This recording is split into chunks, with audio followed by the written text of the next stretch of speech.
Hello bachcho, the question says diagram given below represent the liver, kidney and some associated blood vessels.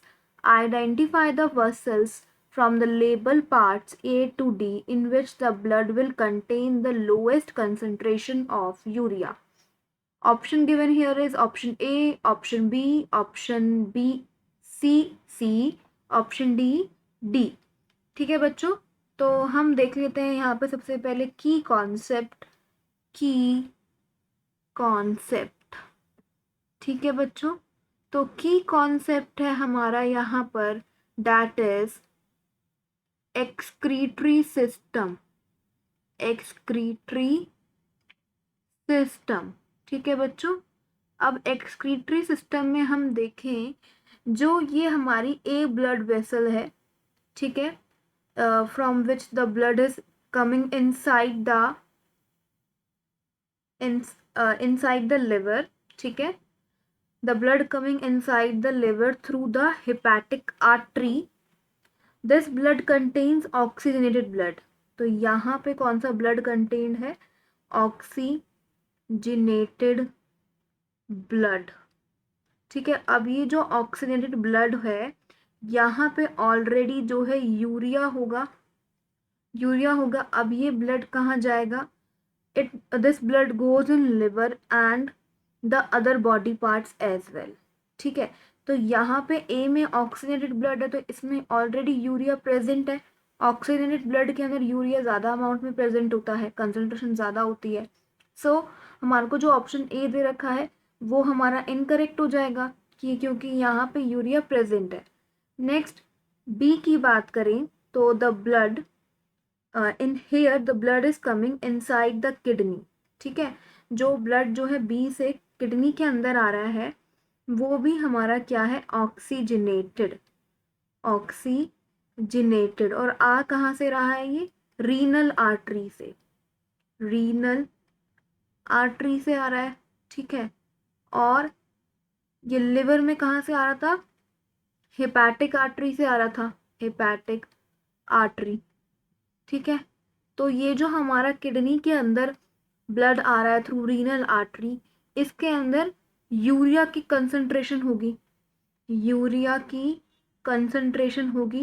जो कि purify करेगा kidney. तो that urea concentration which is purified in kidney के अंदर जाके ये purify होगा। So that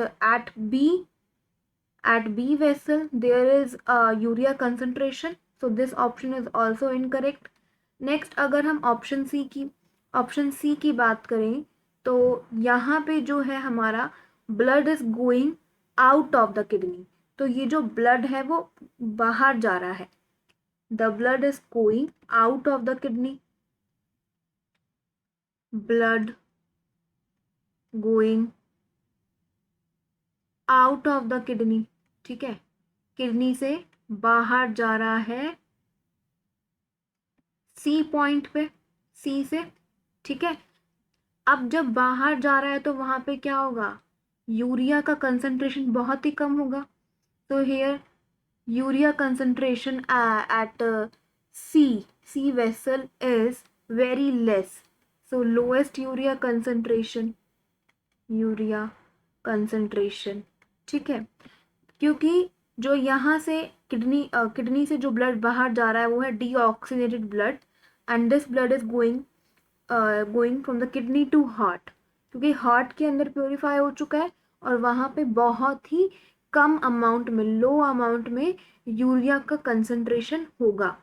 so this deoxygenated blood is carried by the renal vein. ठीक है, तो ये सी हो गया हमारा रीनल वेन। तो रीनल वेन के अंदर यूरिया का कंसंट्रेशन बहुत ही ज़्यादा कम होता है, so we can say option C is correct. Next हमें दे रखा है ऑप्शन डी। अगर ऑप्शन डी की बात करें तो यहाँ से जो है लिवर से जो है ब्लड बाहर जा रहा है थ्रू हेपैटिक